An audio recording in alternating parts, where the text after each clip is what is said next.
Why is it okay for America to drop 2 nuclear bombs on Hiroshima and Nagasaki to end their existential threat war? Why was it okay for us to do that? I thought it was okay. To Israel, do whatever you have to do to survive as a Jewish state. Senator,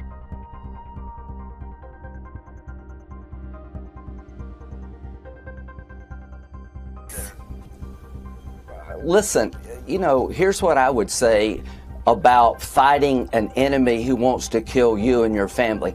Why did we drop 2 bombs, nuclear bombs, on Hiroshima and Nagasaki to end a war that we couldn't afford to lose? You don't understand, apparently, what Israel is facing.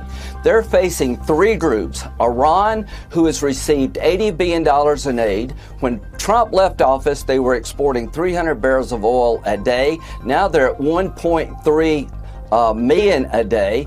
They've been enriched by Biden. They're taking that money to kill all the Jews. So when we were faced with destruction as a nation after Pearl Harbor, fighting the Germans and the Japanese, we decided to end the war by bombing Hiroshima and Nagasaki with nuclear weapons. That was the right decision. Give Israel the bombs they need to end the war they can't afford to lose, and work with them to minimize casualties. Senator, military officials would argue that there has been so much technology since those bombs were dropped that for that very reason, that is why Israel and other developed countries can be more precise. But let me ask it this way, because President Biden is not the first president to use arms shipments to try to influence Israeli policy. As you know, former President Ronald Reagan on multiple occasions withheld weapons to impact Israel's military actions.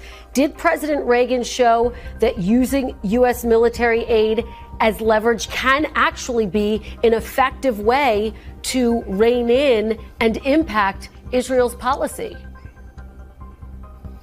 When you're telling the world you're going to restrict weapons delivery to the Jewish state who is fighting a 3-front war for their survival, it emboldens Iran, it emboldens Hamas. Sinwar is probably juiced up on the idea there's daylight between the United States and Israel. The hostage deal is harder. This is the worst decision in the history of the U.S.-Israel relationship to deny weapons at a time the Jewish state could be destroyed. So here's what I would say. There is some hope we can get over this.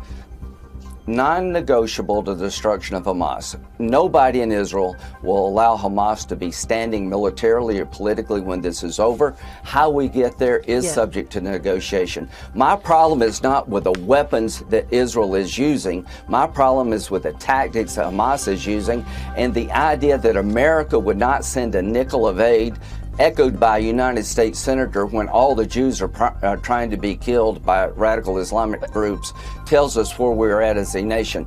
The Republican Party is with Israel without apology. Well, historians would say, why is it okay for Reagan to do it and not President Biden? But let me ask you about why is it okay? Deal. Well, can I say this? Why is it okay for America to drop 2 nuclear bombs on Hiroshima and Nagasaki to end their existential threat war? Why was it okay for us to do that? I thought it was okay. To Israel, do whatever you have to do to survive as a Jewish state. Senator, again, military officials say whatever the technology you has changed. But let me ask you about how all these of this military could officials impact. that you're talking about Let me ask you are something. full of crap.